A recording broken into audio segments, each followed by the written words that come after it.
안녕하세요. 미국주식론 대학의 미준입니다. 9월 12일 오늘의 미국주식 뉴스를 시작합니다. 오늘도 변함없이 미국 주식 투자의 정석을 지키고 있는 미준에 오신 것을 환영합니다. 제가 2020년 6월 미준 유튜브 채널을 개설한 이후에요. 단 한 번도 실패한 적이 없는 태스크 하나가 있습니다. 그게 뭐냐면요. 매일매일 여러분들께서 정성스럽게 올려주시는 댓글을 저는 단 하나도 빼지 않고 꼼꼼하게 읽고 있거든요. 그래서 제가 하트로 표시를 하죠. 이 댓글은 읽었습니다 라고 확인을 여러분들께 해드리고 있는데요. 그만큼 여러분들께서 정성스럽게 남겨주신 댓글은 제가 미준 유튜브 채널을 운영하는데 커다란 하나의 동기부여가 되고 있습니다. 앞으로도 많은 댓글 부탁드리고요. 그런데 이제 한 가지 문제가 있죠. 가끔씩 소위 얘기하는 악글이 달리잖아요. 악성 댓글이 달리게 되면 아무래도 저 역시도 힘도 빠지고 또 가끔씩은 이제 유튜브 채널 운영하는 거에 대해서 회의감도 밀려올 때가 있습니다. 그래서 저 같은 경우는요. 악성 댓글은 대부분 다 그냥 반응을 하지 않고 과감하게 삭제를 해버립니다. 어제는요, 미준 채널에 요즘에 광고가 좀 많이 붙어서 시청하는데 어려움이 있다. 이런 내용의 댓글이 있었습니다. 한 가지 기후에서 말씀드리면 이 댓글은요, 악성 댓글이 아니었습니다. 왜냐면 제가 악성 댓글과 그냥 댓글을 판단하는 기준이 있는데요. 그 내용이 아닙니다. 어떤 방식으로 메시지를 전달해 주셨냐. 여기에 따라서 이게 악성 댓글인지 아니면 좋은 댓글인지를 판단하거든요. 어제 이분께서 남겨주신 댓글은요. 내용은 부정적으로 보일지라도 저에 있어서는 소중한 피드백이었다 이렇게 판단합니다. 악성 댓글은 전혀 아니었다 이런 말씀을 드리고 싶고요. 그래서 오늘 방송을 시작하기 전에 잠깐 여러분들이 궁금해하실 만한 부분을 언급을 해드려야 될 것 같습니다. 유튜버들은 광고 수입으로 대부분 수입을 만들어냅니다. 저 역시도 예전에는 마찬가지였고요. 하지만 유튜브 채널만 가지고는 제가 계속해서 유튜버 활동을 할 수 없겠다라는 판단이 들기 때문에 제가 시킹알파의 멤버십도 판매를 하고 있고요. 또 한 가지는 이제 미준 멤버십도 런칭을 했습니다. 솔직히 말씀드리면요. 제가 매달 만들어내는 수입 중에 유튜브에서 들어오는 수입은요. 이제 전체 매출의 전체 수입의 한 20% 정도밖에 되지 않습니다. 따라서 제게 있어서 유튜브의 수입은 굉장히 미미하다 이런 말씀을 좀 드리고 싶은데요. 그러다 보니까 이제 유튜브 채널을 계속 운영하는데 좀 어려움이 있긴 합니다. 저도 이제 사람이기 때문에 동기부여가 돼야 되는데요. 그런 동기부여를 어디에서 찾고 있냐면 뭐 예를 들어서 클릭 수가 계속해서 늘고 있는지 아니면 채널에 이 구독자 수가 늘고 있는지 이런 성장하는 기분에서 유튜브 채널을 운영하는 일종의 맛을 느끼고 있거든요. 그런데 최근 들어서는 이제 클릭 수도 그렇고 또 구독자 수도 예전만큼 올라가지 않고 있어서 조금 동기부여가 많이 떨어지고 있습니다. 게다가 이제 수입도 작기 때문에 사실상 유튜브 채널 운영하는데 많은 시간과 이 노력이 들어가는데 좀 어려움이 있는 거죠. 제가 이제 광고를 많이 붙이는 이유. 예전부터 이제 광고는 많이 붙어 왔습니다. 제가 미준 채널 운영하면서 광고를 기사 하나 끝날 때마다 하나씩 붙이잖아요. 그러면 한 7분에서 8분에 하나씩 광고가 들어가게 되는데 그 이유는 간단합니다. 제가 예전에도 한번 말씀드렸는데 저는 성공하는 방식은 굉장히 간단하다라고 생각을 하거든요.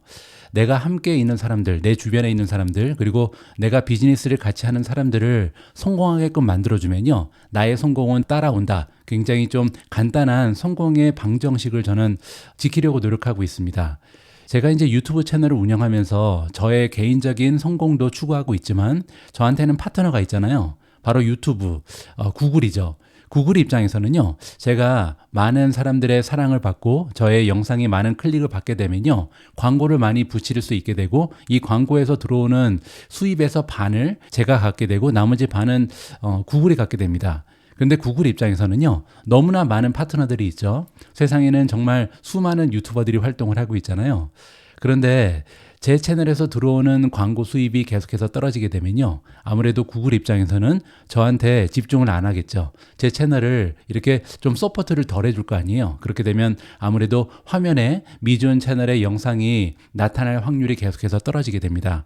그렇게 되면 구독자 수도 계속 감소하고 클릭 수도 계속해서 줄어들고 노출도 추가적으로 줄어들고 수입도 줄어들고 악순환에 빠지게 되죠. 그렇게 되면 결국 제가 미준 유튜브 채널을 계속해서 운영하지 못할 하락할 그런 시기가 오지 않을까 저는 걱정이 되거든요. 그렇기 때문에 저희 파트너인 구글이 미주온 채널에서 계속 수입을 올릴 수 있도록 저 역시도 광고를 많이 붙이면서 최선을 다해서 수입 증대에 노력을 구가하고 있다. 하지만 그럼에도 불구하고 저의 전체 수입 중에 미주온 유튜브 채널에서 들어오는 수입은 굉장히 미미하다. 이런 말씀을 오늘 좀 자세하게 드리고 싶었습니다. 따라서 제가 뭐 떼부자가 되고 싶어서 광고를 많이 붙이는 게 아니고요. 미주온 채널이 계속 성장하기 위한 알고리즘의 선택을 받기 위한 한 가지의 방식이다, 전략이다 이런 말씀을 여러분들께 좀 드리고 싶습니다. 자, 오늘 앞부분에 조금 쓸데없는 얘기를 많이 했는데요. 자, 본격적으로 9월 12일 오늘의 미국 주식 뉴스 바로 시작합니다. 오늘도 어제 미국 증시의 시황부터 정리해 드리겠습니다. 가장 먼저 3대 지수의 움직임을 확인해 보시면요. 다우존스가 플러스 0.31%, S&P 500은 1.07% 급등했고요. 마지막으로 나스닥은요. 무려 2.17%나 단 하루 만에 주가가 상승을 했습니다. 게다가 어제는 비트코인도 58,000달러를 넘어서면서 3.12% 상승하면서 대부분의 자산이 상승을 했구나 이렇게 우리가 살펴볼 수가 있겠죠. 하지만 S&P 500의 맵을 보시면요. 그건 사실이 아닙니다. 보시는 것처럼 최근에 가장 부진했던 메가테크 기업 위주로 굉장히 좋은 상승폭을 보인 반면 시장의 폭은 그냥 반반 정도 됐습니다. 따라서 떨어진 종목의 수도 만만치 않게 많았다는 것을 S&P 500 맵을 보면서 확인해 볼 수가 있겠죠. 메가테크 기업들은 이제 녹색을 보이고 있는데요. 그중에 반도체 주식을 보시면 대부분 다 매우 선명한 녹색입니다. 엔비디아가 8.15%나 급등을 했고요. 폭등 수준이죠. 게다가 브로드컴이 6.79%, AMD 역시도 4.92%. 최근에 이제 주가의 흐름이 가장 좋지 않았던 반도체가 일제히 급상승을 했다. 이렇게 보시면 되겠죠. 자, 그리고 한 가지 더 보여드리면요. 러셀 2000은 0.31% 올라가는데 그쳤거든요.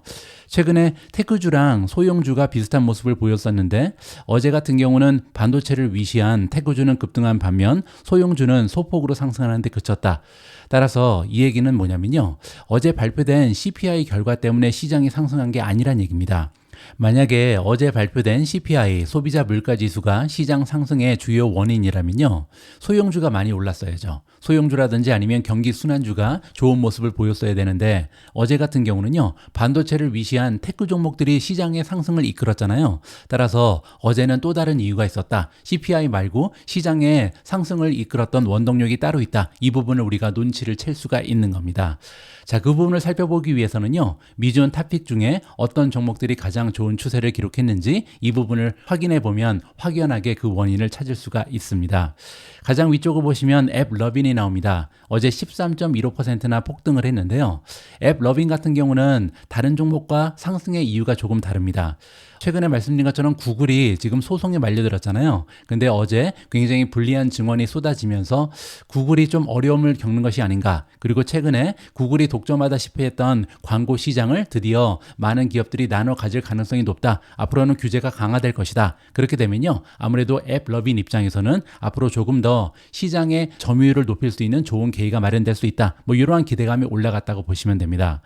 자, 두 번째로 엔비디아가 나오는데요. 플러스 8.15%. 엔비디아는 시가총액 3위 기업입니다. 따라서 이렇게 메가테크 기업이 8% 이상 올라갔다는 것은 폭등이라는 단어가 어울리죠. 세 번째는 브로드컴입니다. 플러스 6.79%. 네 번째로 AMD가 플러스 4.91%.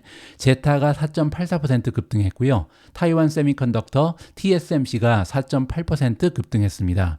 그 뒤를 이어서 비트코인이 플러스 3.17%, 아이트론이 플러스 2.24%, 마이크로소프트 플러스 2.13, 알파벳 플러스 1.68, 우버 플러스 1.62, 메타 플러스 1.39, 테슬라 플러스 0.87, 디렉시온 데일리 스몰캡 불3 타임즈 플러스 0.70, IWME 플러스 0.29, 팔란티어 플러스 0.26.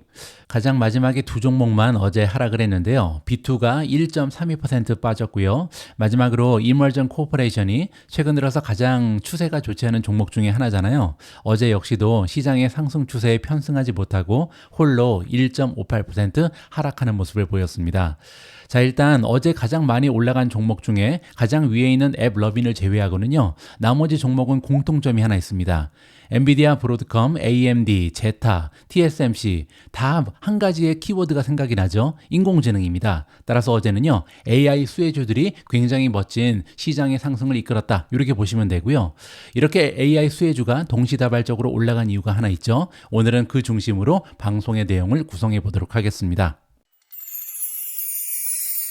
제가 방송 앞부분에서 어제 미국 증시의 급상승은 CPI 발표 내용과는 연관이 없다, 이런 말씀을 드렸는데요. 그럼 어제 발표된 8월의 CPI에는 어떠한 수치가 적혀져 있었는지 이 부분부터 체크를 해 보도록 하겠습니다.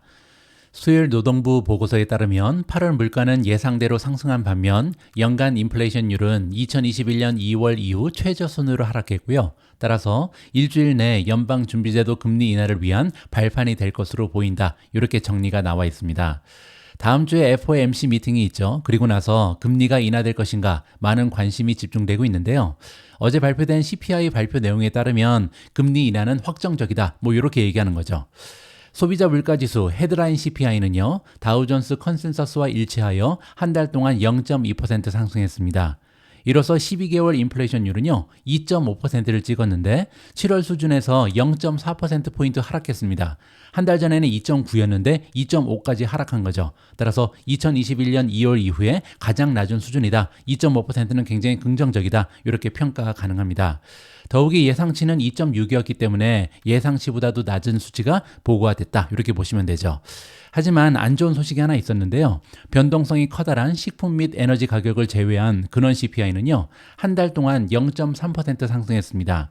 시장의 전망치는 0.2였거든요. 따라서 시장의 전망치보다는 조금 더 높은 인플레이션 상승률을 보여줬다. 더욱이 이 근원 CPI는 연준에서 가장 중요시 여기는 CPI가 바로 근원 CPI거든요. 따라서 이 부분은 좋지 않다, 부정적으로 해석이 가능합니다. 따라서 좋은 뉴스 하나 그리고 좋지 않은 뉴스 하나가 섞여져 있었다. 따라서 믹스드 리절트였다, 이렇게 보시면 되겠죠. 다행히 12개월 근원 인플레이션율은 3.2%로 예상과 일치했다라고 나와 있습니다. 정리를 해보면요, 어제 발표된 CPI 지수는 좋은 소식 하나 그리고 좋지 않은 소식이 하나 있잖아요. 따라서 믹스드 리절트였다, 이렇게 보시면 됩니다. 적당한 수치가 나왔다라고 긍정적으로도 해석이 가능하고요.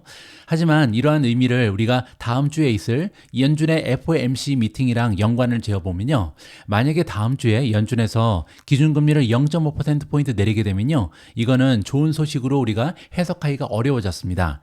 만약에 어제 발표된 CPI가 굉장히 낮았다, 이런 상황에서는요, 연준 의장이 얘기를 할 수 있죠.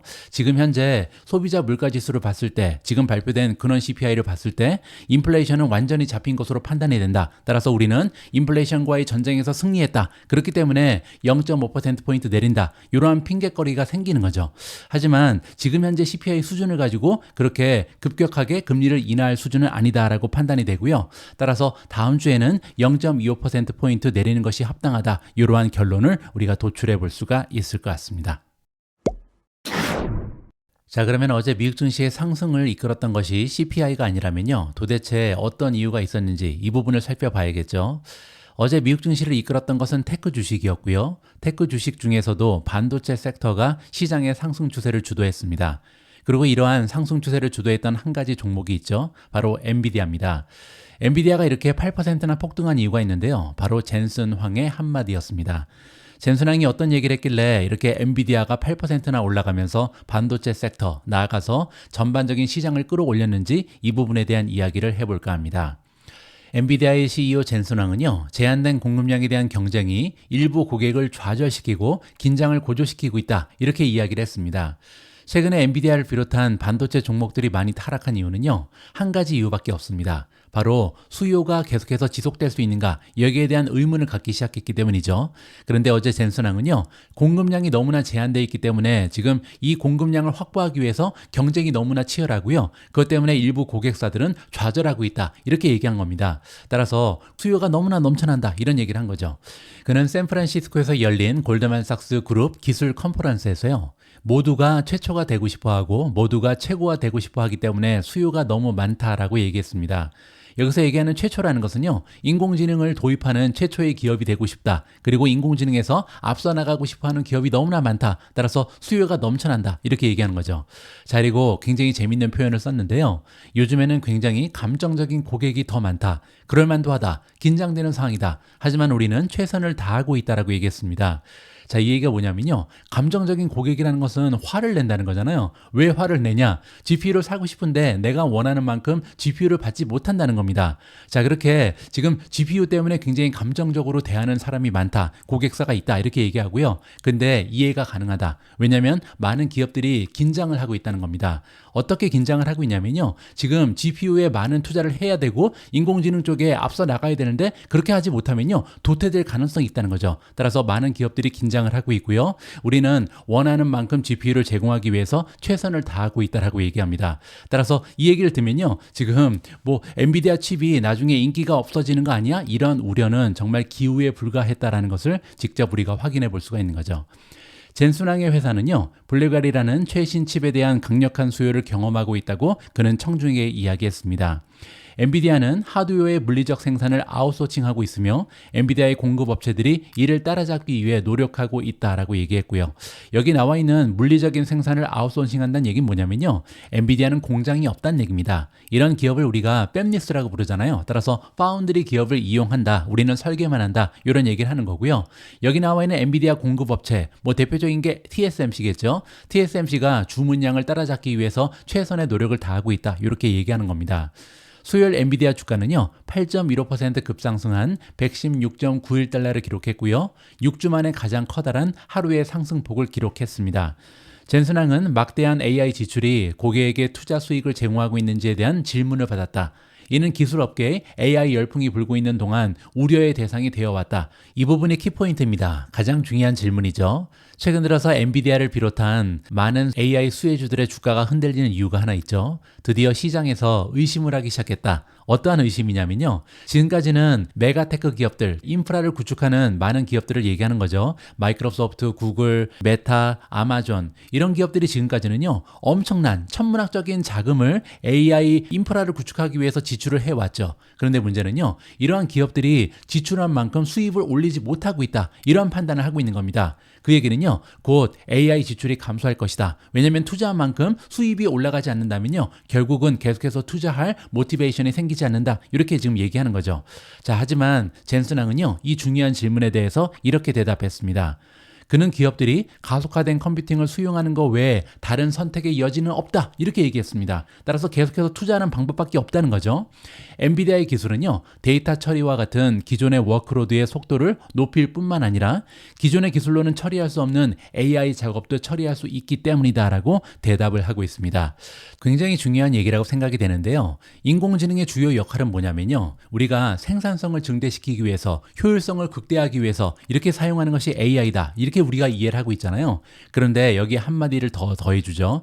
기존 기술로는 처리할 수 없는 AI 작업이 있다. 이렇게 지금 얘기하고 있거든요. 따라서 AI를 구축하지 않으면요. 결국은 시대의 변화에 따라갈 수 없다. 이렇게 이해가 가능합니다. 따라서 AI 도입은요. 기업들 입장에서는 생존의 문제다. 이렇게 해석할 수가 있는 거죠. 엔비디아는 가장 중요한 칩 생산을 위해 대만의 TSMC에 크게 의존하고 있고요. 이는 이 회사가 해당 분야에서 커다란 차이로 최고이기 때문이다라고 젠슨왕이 얘기했습니다. TSMC만큼 기술력이 뛰어난 이런 기업은 없다는 거죠. 하지만 TSMC는 약점이 하나 있죠. 바로 지정학적인 긴장입니다. 이는 잠재적으로 엔비디아를 주요 공급 업체로부터 단절시킬 수 있는 위험성이 있다. 따라서 리스크 하나가 존재한다는 거죠. 하지만 여기에 대해서 젠슨왕은 이렇게 얘기합니다. 회사 기술의 대부분을 자체적으로 개발하고 있기 때문에 엔비디아가 대체 공급 업체로 주문을 전환할 수 있을 것이다 라고 얘기했습니다. 하지만 이러한 변화는 칩의 품질 저하로 이어질 가능성이 높다. 이 얘기는요. 만약에 TSMC에 문제가 생기게 되면 뭐 삼성 같은 데로 돌릴 수 있다는 거죠. 물론 이제 품질은 약간 떨어질 수 있지만 우리는 제2의 선택할 수 있는 공급 업체가 얼마든지 있다. 이렇게 지금 밝히고 있는 겁니다. 자, 마지막 부분에서는 TSMC의 주가까지 올려줍니다. 그는 TSMC의 민첩성과 우리의 요구에 대응하는 능력은 정말 놀랍다. 굉장한 기업이다. 이렇게 칭찬을 해줬죠. 그래서 어제 TSMC의 주가도 급등을 했고요. 하지만 우리는 그들이 훌륭하기 때문에 그들을 사용하지만 물론 필요하다면 언제든지 다른 공급업체를 찾을 수 있다. TSMC도 굉장한 기업이고 정말 좋은 주식이지만 우리가 리스크 하나가 덜하기 때문에 우리가 더 좋은 주식이다. 엔비디아 주가가 더 많이 올라간 이유를 여기서 우리가 찾아볼 수가 있겠습니다. 어제 젠순항은요, 엔비디아 주가를 올리기로 마음 먹은 사람 같았습니다. 엔비디아 관련해서 보통 긍정적인 얘기를 많이 하지만 어제는 유난히 굉장히 긍정적인 장밋빛 미래에 대해서 많은 코멘트를 날렸거든요. 이번 기사에서는 또 어떤 얘기를 했는지 자세하게 한번 읽어보도록 하겠습니다. 기사의 제목이 나와 있는 것처럼요. 차세대 AI 등장으로 인해서 이제 엔비디아는 1조 달러의 기회를 맞이하고 있다. 엄청나게 커다란 시장에 접근하고 있다. 이렇게 지금 주장을 하고 있습니다. 엔비디아의 CEO 젠슨항은요. 1조 달러 규모의 범용 데이터 센터가 결국은 가속화 컴퓨팅으로 현대화될 것이다라는 주장을 합니다. 굉장히 중요한 얘기인데요. 과거에 이제 인터넷 혁명이 시작된 이후에 이 세상을 완전히 바꾸는데 기여했던 두 가지의 기술력이 있습니다. 첫 번째는요, 우리가 모바일 혁명이라고 부르는 거죠. 스마트폰이 등장하면서 우리의 삶이 완전히 달라졌죠. 그리고 이 스마트폰은요, 생태계를 구성하면서 엄청나게 많은 비즈니스 기회를 제공해 왔습니다. 두 번째로 커다란 혁명은 뭐냐면요, 클라우드 혁명입니다. 클라우드 혁명은 뭐냐면 우리가 보통은 각 기업이 이 서버를 가지고요, 이 서버 안에 모든 데이터를 저장했었죠. 자, 그렇기 때문에 기업 입장에서는 서버를 구축하기 위해서 엄청나게 많은 비용을 지불했어야 됩니다. 사람도 많이 필요하고요. 자, 그런데 클라우드 혁명이 일어나면서 이제 이 데이터들을요, 내가 가지고 있는 나만의 서버가 아니라 공용 데이터 센터, 즉 우리가 얘기하는 클라우드에 저장하기 시작한 거죠. 그 얘기는요, 엄청난 비용의 효율성이 대두됐다. 따라서 기업들이 비즈니스를 만드는 게 너무나 쉬워졌습니다. 그러면서 이제 많은 스타트업들이 이제 등장을 했고요. 이러한 스타트업들을 우리가 SaaS라고 부르죠. 자, 어쨌든 이렇게 중요한 데이터 센터가 이 기업의 혁명을 이끌어 왔는데요. 그 규모가 1조 달러 되는 엄청난 시장이다. 이렇게 얘기하는 거죠. 자, 근데 중요한 거는요, 결국 이러한 1조 달러 규모의 데이터 센터 시장은 가속화 컴퓨팅 때문에 현대화될 것이라고 얘기합니다. 그 얘기는요, 지금 데이터 센터의 칩이 다 GPU로 바뀔 것이다. 이러한 주장을 하고 있는 거거든요. 게다가 젠슨항은요, 데이터 센터 시장에 대해서 논의하면서 무슨 일이 있어도 그렇게 될 것이다라고 얘기했습니다. 이 얘기는요, 무슨 일이 있어도 데이터 센터의 칩은 다 엔비디아의 GPU로 다 바뀔 것이다. 따라서 1조 달러의 엄청난 시장을 우리가 독식할 것이다. 이렇게 자신 있는 목소리를 내고 있습니다. 엔비디아의 창립자 CEO 젠슨항은요, 수요일 골드만삭스 커미나코피아 플러스 기술 컨퍼런스에서 연설을 나눠서요, 데이터 센터 시장과 AI 성장 등에 대한 질문에 답변을 했습니다. 젠슨항에 따르면요, 우리는 지금 컴퓨터 혁명을 맞이하고 있다라고 얘기하고 있고요. 놀라운 것은 제너러티브 AI라는 새로운 유형의 소프트웨어의 출현으로 1조 달러 규모의 데이터 센터가 가속화될 것이라는 점이다. 자, 다시 한번 설명을 드리면요, 제너러티브 AI는 인공지능이잖아요. 인공지능은 하나의 소프트웨어입니다. 그래서 이제 앞으로 많은 기업들이 이 인공지능으로 구동되는 소프트웨어를 이용을 하고 싶어 할 거 아니에요. 근데 문제는 뭐냐면 인공지능이라는 소프트웨어를 구동하기 위해서는 지금 가지고 있는 데이터 센터는 안 된다는 거죠. 따라서 인공지능에 적합한 GPU가 들어가 있는 데이터 센터가 출현할 것이다. 그 얘기가 바로 데이터 센터의 가속화다. 이렇게 표현을 하고 있는 겁니다. 제너러티브 AI는 단순한 도구가 아니라 기술이기 때문에 새로운 산업이 탄생한 것이다. 젠슨항은 이것이 바로 사람들이 AI가 1조 달러 규모의 데이터 센터와 IT를 넘어서 디지털 조립 라인 작업자, 우리가 로봇이라고 부르는 거고요. 또 한 가지는 디지털 고객 서비스, 우리가 챗봇이라고 부르는 거죠. 이렇게 로봇이나 챗봇 같은 새로운 기술의 세계로 확장될 것이다라는 생각하는 이유로 언급했다. 자, 따라서 두 가지를 얘기하는 겁니다. 첫 번째는요, 제너러티브 AI가 출현했기 때문에 이제는 이러한 소프트웨어를 구동하기 위해서 어쩔 수 없이 데이터 센터에 있는 모든 칩을 GPU로 바꿀 것이다. 이게 첫 번째고요. 두 번째는 그게 끝이 아니라는 거죠. 두 번째는 이제 응용 프로그램이 많이 생기는데요. 첫 번째는 로봇, 두 번째는 챗봇이라고 얘기하는 겁니다. 거기에 이제 자율주행 같은 것도 더해지겠죠. 그러면서 점점 더 많은 규모로 시장이 확대될 것이 분명하다. 이렇게 지금 GPU의 규모를 얘기하고 있습니다. 젠슨항은 또한 투자자들이 가장 궁금해하는 블랙웰에 대해서 업데이트를 이렇게 했습니다.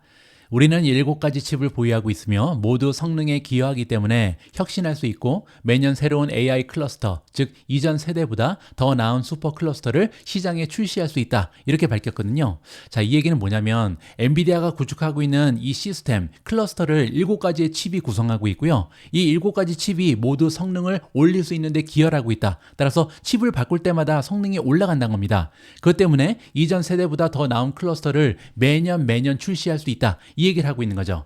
제가 며칠 전에 방송에서 말씀드린 것처럼 반도체 업계는요, 굉장히 오랫동안 2년을 주기로 변화했습니다. 2년마다 새로운 반도체가 출시됐다. 이렇게 볼 수가 있는데요. 최근 들어서 엔비디아가 이걸 바꿔버렸죠. 엔비디아는 더 이상 2년 동안 기다리지 않고요. 매년 혁신된 AI 새로운 클러스터를 출시하고 있다. 이렇게 우리가 이해해 볼 수가 있겠습니다.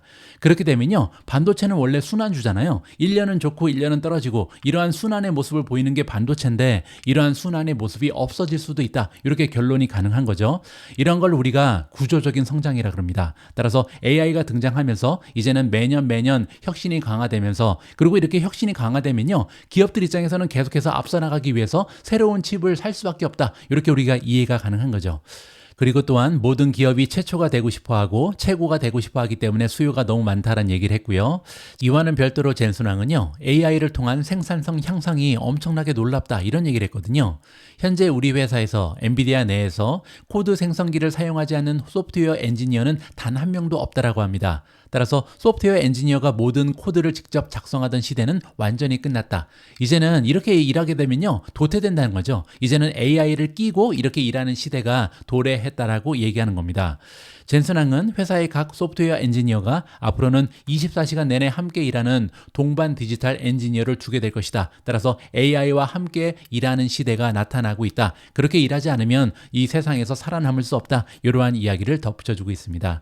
자, 이렇게 엄청난 메시지를 던지면서 엔비디아의 주가는 8% 이상 폭등을 했고요. 따라서 엔비디아뿐만 아니라 인공지능 수혜주들이 동시다발적으로 올라갈 수 있는 기회를 젠슨황이 제공했다라고 마무리를 해드리겠습니다. 다음에는 미국의 대선에 관련된 내용입니다. 최근 들어서 트럼프 수혜주다, 바이든 수혜주다, 이런저런 기사가 많이 쏟아져 나오고 있는데요. 제가 엊그제 방송에서 확인을 시켜드렸죠. 바이든 대통령 되기 전에 이제 바이든 수혜주가 굉장히 많았는데 실제로 지금 와서 그 결과를 살펴보니까요, 굉장히 참담합니다. 물론 이제 개중에는 올라간 종목도 있지만 대부분의 종목들은요, 좋지 않은 성과를 냈죠. 따라서 펀더멘탈을 이길 수 있는 것은 없다. 이렇게 바이든 수혜주다, 트럼프 수혜주다, 이게 중요한 게 아니고요. 펀더멘탈이 얼마나 튼튼한가, 여기에 따라서 주가의 흐름이 결정된다는 것을 우리가 다시 한번 확인해 볼 수가 있었습니다. 물론 단기적으로는요, 반짝할 수는 있습니다. 가령 예를 들어서 어제 같은 경우에는 퍼스트솔라의 주가가 무려 15.19%나 폭등을 했는데요. 그 이유는 여러분들 잘 알고 계신 것처럼 대선 토론 때문이었죠.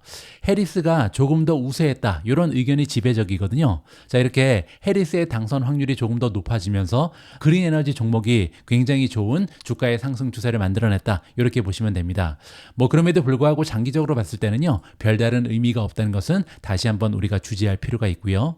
자, 이번에는 그러면 트럼프 대통령이 재임했을 때, 그리고 바이든 대통령이 재임하는 기간 동안 증시의 성적은 얼마나 차이가 있었는가, 굉장히 재미있는 역사적 사실을 간단히 한번 체크를 해보도록 하겠습니다. 이 그림에는 두 가지의 수익률이 적혀져 있는데요. 첫 번째는 뭐냐면 선거일에서 선거일까지입니다. 두 번째는 취임한 날부터 그 다음에 취임일까지다. 따라서 두 번째보다는 제가 보기에는요, 첫 번째가 더 의미가 있지 않을까. 왜냐하면 선거에서 누가 승리했는가, 여기에 따라서 증시의 분위기가 갑자기 바뀔 수 있다는 거죠. 자, 첫 번째로요, 트럼프의 경우에는 2016년에 이제 선거에서 이겼잖아요. 그리고 나서 2020년에 다시 한번 선거를 했는데 그땐 졌습니다. 자, 이때 4년간 주식의 상승 추세를 보시면요, 57.5% 미국 증시는 S&P 500 기준으로 상승을 했죠. 자, 그리고 나서 밑에 보시면요, 2020년 선거일에서 바이든 대통령이 승리를 했죠. 그리고 나서 지금까지 주가의 상승 추세를 보시면요, 무려 63.1%입니다. 따라서 바이든 대통령이 당선된 다음에 주가의 흐름이 더 좋았다는 것을 여기서 확인해 볼 수가 있는 거죠. 자, 그런데 만약에 취임일부터 취임일까지 하면요, 상황이 약간 다릅니다. 자, 여기 보시면 69.6%가 적혀져 있잖아요. 따라서 정식으로 대통령이 된 다음에 트럼프 대통령의 임기 기간 동안 주가는 무려 70% 40%나 급등을 했다. 이렇게 볼 수가 있는 거고요. 바이든 대통령이 취임한 이후에는 지금까지 42.7% 올라가는데 그쳤습니다. 물론 아직까지 몇 달이 남아있긴 하죠. 이런 42.7%가 과연 69.6%를 따라잡을지 이 부분에 우리가 좀 관심을 가지고 지켜보면 좋을 것 같습니다. 자, 어쨌든 이러한 역사적 사실에서 우리가 배울 수 있는 교훈은 뭐냐면요. 결국 미국 증시는 우상향한다. 누가 대통령 되냐는 중요한 것이 아니다. 그리고 한 4년 만에 60%에서 70% 정도 수익을 내잖아요. 그리고 역사적인 평균을 봤을 때 5년에서 6년을 들고 있으면 2배, 그러니까 배로 느는 것이 바로 미국 증시의 수익률이다. 100%의 수익률을 우리한테 안겨줄 수 있기 때문에 장기적인 관점을 가지고 지속적으로 미국 증시에 투자하는 것이 가장 중요한 전략이라는 것을 다시 한번 확인해 볼 수가 있었습니다. 오늘 마지막으로 준비된 기사는 월가의 추천 주식입니다. 오늘 우리가 함께 살펴볼 월가의 추천 주식은 UBS가 선정한 지금 매수해야 할 테크 주식이고요. 6종목을 추천해주고 있습니다. 함께 살펴보시죠. UBS에 따르면 일부 기술주들은 연말까지 뛰어난 실적을 거둘 것으로 예상이 됩니다. 2024년 4분기를 앞두고 UBS는요, 기술, 미디어, 통신 분야에서 가장 투자의 확신이 높은 11가지의 추천 종목을 공개했는데요. 그 중에서 오늘은 6가지만 우리가 살펴볼 수 있다. 이렇게 보시면 되겠죠. 특히 엔비디아에 대한 또 다른 옵션이 될 수 있는 반도체 종목 하나를 포함시켰다라고 합니다. 다음은 목록의 주요 종목 리스트다 이렇게 나와 있는데요. 첫 번째로 추천되고 있는 주식은 아마존입니다. 아마존 같은 경우는 프라이스 타겟, 목표 주가가 220이 주어지고 있고요. 두 번째로 AMD가 210달러의 목표 주가, 세 번째로 추천되고 있는 주식은 델 컴퓨터고요. 158달러의 목표 주가입니다. 스포티파이 역시 바이 의견을 받으면서 415달러의 목표 주가를 뽑고 있고요. 비자 같은 경우는 바이 의견의 320달러의 목표 주가, 마지막으로 진로우가 바이 의견을 획득했고요. 70달러의 목표 주가를 받았습니다. 이 중에서 AMD 그리고 델에 대한 이야기를 잠깐 들어보면 좋을 것 같습니다. UBS는요, 엔비디아가 칩 시장을 장악했지만 경쟁 칩 제조업체인 AMD가 특히 그래픽 처리 장치, GPU에 대한 로드맵에 있어서는요, 여전히 경쟁력이 있다라고 주장했습니다. 이 얘기는요, 현재로서는 칩을 완전히 장악하고 있는 것이 엔비디아다. 시장의 90%를 점유하고 있잖아요. 하지만 그럼에도 불구하고 앞으로 다가오는 미래에는 AMD한테도 기회가 있다. 이렇게 보면 될 것 같습니다. 특히 어제 엔비디아 CEO가 뭐라 그랬냐면요. 지금 감정적인 고객사가 너무 많다. 그러니까 GPU 달라고 떼를 쓰고 막 화를 낸다는 거잖아요. 그 얘기는 다시 얘기해서 엔비디아의 칩을 구하지 못하는 기업들이 너무나 많다는 거죠. 따라서 두 번째 기업인 AMD가 이렇게 수요가 계속해서 지속될 수 있다면요. 결국은 수혜를 받을 수밖에 없다. 이렇게 우리가 예상이 가능합니다. AMD의 일정은 컴퓨팅 관점에서 볼 때 엔비디아보다 약 9개월 정도 뒤처져 있다고 합니다. 하지만 추론의 우선순위가 더 높은 메모리 대역폭에서는요, 우위에 있다라고 주장을 하고 있는데요. 애널리스트 이름은 티모시 아큐리입니다. 티모시 아큐리가 얘기하는 건 뭐냐면요. 지금 현재 9개월 정도 기술력이 뒤처져 있지만 한 가지 다행인 부분은요. 메모리 대역폭은 따라가고 있다는 거죠. 오히려 앞서고 있다 이렇게 얘기합니다. 그리고 메모리의 대역폭이 좋으면요. 결국 추론에서는 우선이 될 수 있다. 추론이 뭐냐면요. 인공지능을 두 가지의 단계로 나눈다고 예전에 말씀드렸죠. 첫 번째는 인공지능을 훈련시키는 단계고요. 두 번째는 이 인공지능을 활용하는 응용입니다. 이 응용 부분에서는 지금 메모리 대역폭이 좋기 때문에 엔비디아에 비해서 AMD가 경쟁력이 있다. 이렇게 주장을 하고 있는 거죠. 인공지능 가속기에 대한 수요가 렉 규모 시스템으로 이동하고 있으며 AMD는요. 액체 냉각을 포함한 전체 시스템 솔루션의 개발을 간소화할 수 있는 ZT 시스템과 같은 주요 인수를 통해서 이 부분에 우선순위를 두고 있다. 따라서 시대의 흐름에 잘 대응하고 있다. 이렇게 칭찬을 하는 겁니다. AI 군비 경쟁에서 더 영향력 있는 역할을 할 수 있는 AMD의 잠재력을 바탕으로 UBS는요, AMD 주식에 대해 매수 등급을 부여했고요, 210달러의 목표 주가를 제시했습니다. 만약에 210달러까지 가게 되면요, 화요일 종가 대비 47%나 상승 여력이 있다. 굉장히 높은 목표 주가다. 이렇게 볼 수가 있겠죠. 지금 월가에서는요, 이 칩 제조업체에 대해서 강세 의견이 줄을 이루고 있습니다. 총 50명의 애널리스트 중에 41명이 강력 매수 그리고 매수 의견을 부여하고 있고요. 평균 목표 주가는 186.63달러로 30% 이상의 상승 여력이 있음을 의미한다.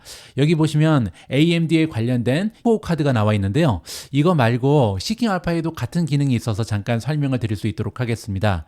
AMD의 페이지로 이동하셔서 레이팅을 클릭하시면요. 세 가지의 레이팅이 뜹니다. 첫 번째는 퀀트 레이팅이고요. 두 번째는 시킹 알파에 연계되어 있는 애널리스트들이 주는 점수 5점 만점에 4.87을 받고 있죠. 자, 그리고 마지막을 보시면 월스트리트 애널리스트 레이팅이 있는데요. 이게 바로 월가에서 일하고 있는 애널리스트들이 주는 점수다. 이렇게 보시면 됩니다. 지금 현재 AMD 같은 경우는요. 총 49명의 애널리스트가 평가를 해줬고요. 지난 3개월 동안의 모습이다. 이렇게 보시면 되겠죠. 자, 3개월 동안 49명이 평가하기를요. 32명은 강력 매수를 주장하고 있고요. 7명은 매수, 그리고 10명은 보유 의견을 주고 있습니다. 다행인 점은요. 단 한 명도 셀이나 스트롱 셀을 주고 있지 않다. 따라서 전반적으로 굉장히 좋은 점수를 받고 있는 것이 AMD 주식이다. 이렇게 볼 수가 있겠죠.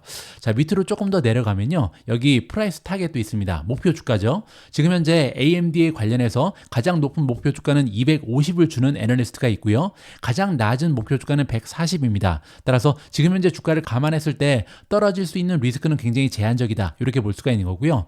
평균적인 목표 주가는 186.91이다. 그렇게 되면요. 지금 현재 주가에서 24.72% 상승 여력이 있다. 이렇게 보시면 됩니다. 자, 다시 기사로 돌아가서 이번엔 델 테크놀로지 관련된 이야기를 좀 들어보도록 하겠습니다. UBS는 또한 IT 하드웨어 및 전자제품 제조 서비스 부분에서 PC 교체 주기와 AI 최적화 서버에서 강점을 보이고 있는 델 테크놀로지를 선정했습니다. 자, 두 가지의 호재가 있다는 거죠. 첫 번째는요, 지금 PC 교체 주기가 다가왔다. 한동안 팬데믹 때 사람들이 PC를 너무 많이 샀잖아요. 그리고 나서 2022년, 2023년 아무도 PC를 바꾸지 않았습니다. 그런데 드디어 PC를 바꿀 때가 다가왔다. 그리고 또 한 가지 AI가 탑재된 AI PC가 나왔잖아요. 따라서 지금부터 많은 사용자들이 PC를 바꾸기 시작할 것이다. PC의 매출이 올라갈 수 있다. 이렇게 지금 첫 번째 긍정적인 요소를 얘기하는 거고요. 두 번째로 AI 최적화 서버에서 강점을 보이고 있다. 이 부분은요. 슈퍼 마이크로 컴퓨터의 가장 강력한 경쟁 기업이 델이거든요. 이 부분에서 인공지능의 바람을 타고 많은 매출의 성장을 일굴 수 있다. 이렇게 칭찬을 하고 있습니다. UBS는 이러한 촉매제가 스토리지 비즈니스의 강력한 성장과 결합되면서 2027년까지요. 최소 7%의 연평균 성장률을 기록할 것으로 예상을 하고 있고요. 자, 따라서 UBS는 이 주식에 대해서 매수 등급을 부여했고요. 목표 주가는 화요일 종가 대비 48% 이상의 상승 여력이 있음을 의미한다라고 나와 있습니다. 자, 델 같은 경우도 시킹 알파 가서 한번 보시죠. 레이팅 들어가셔서요. 자, 일단 퀀트 레이팅을 보시면요. 5점 만점에 4.47, 비교적 굉장히 높은 점수를 받고 있고요. 밸류에이션만 C를 받고 있고요. 나머지는 A 혹은 B에 머물러 있다. 따라서 전반적으로 굉장히 좋은 그레이드를 받는 기업이다. 이렇게 보시면 되겠죠. 두 번째로 시킹 알파에 연계되어 있는 애널리스트들은 5점 만점에 4.27을 주고 있는데요. 지난 1개월 동안 총 12명의 애널리스트가 평가를 했고요. 12명 중에 5명은 강력 매수, 5명은 매수, 그리고 2명은 보유 의견을 주고 있습니다. 매도 의견을 준 애널리스트는 한 명도 없고요. 자, 이번에는 월가에서 일하는 전문가들의 의견인데요. 월가의 전문적인 애널리스트들은 5점 만점에 4.34를 주고 있습니다. 3개월 동안 총 23명의 애널리스트가 평가를 했고요. 23명 중에 12명이 강력 매수, 7명이 매수, 4명이 보유 의견을 주고 있다. 다행히 셀 의견은 단 한 명도 없습니다. 자, 밑으로 조금 내려와서 프라이스 타겟을 보시면요. 현재 델 관련해서 가장 높은 목표 주가는 220이고요. 가장 낮은 목표 주가는 106입니다. 따라서 델도 지금 앞에서 본 AMD와 마찬가지로 하방의 쪽에는 굉장히 리스크가 적다는 것을 볼 수가 있겠죠. 평균적인 목표 주가는 145.69입니다. 그렇게 되면요. 지금 현재 주가에서도 33.9% 추가적인 상승이 가능하다. 이런 식으로 마무리가 가능합니다. 9월 12일 오늘의 미국 주식 뉴스는 여기까지입니다. 오늘 방송도 마지막까지 시청해 주셔서 감사합니다. 오늘 방송 여러분들 투자 활동에 작은아마 도움이 됐다면요. 저한테는 너무나 소중한 댓글 그리고 좋아요 꼭 부탁드립니다. 그리고 다시 한번 홍보 말씀드립니다. 지금 시킹알파에서는 추석 맞이 세일을 진행하고 있는데요. 10월 1일부터는 시킹알파 구독비가 299달러까지 올라갑니다. 따라서 시킹알파 프리미엄 멤버십 가입을 원하시는 분들께서는요. 지금 가입하시면 214달러이기 때문에 굉장히 저렴한 가격으로 가입이 가능하시고요. 그리고 또 한 가지, 두 가지의 프리 알파픽, 알파픽은요, 굉장히 성공적인 시깅알파의 유료 프로그램입니다. 1년 수익률이 100%가 넘거든요. 따라서 굉장히 좋은 성적을 거두고 있는 알파픽에서 추천하는 두 종목을 무료로 받아보실 수 있다. 이러한 기회를 꼭 잡으셨으면 합니다. 자, 오늘은 여기까지고요. 내일도 여러분들 투자 활동에 도움될 수 있는 다양한 정보 모아서 다시 인사드리겠습니다. 우리 모두가 미국 주식 투자로 은퇴하는 그날까지 다 함께 화이팅입니다. 행복한 하루 되세요. 감사합니다.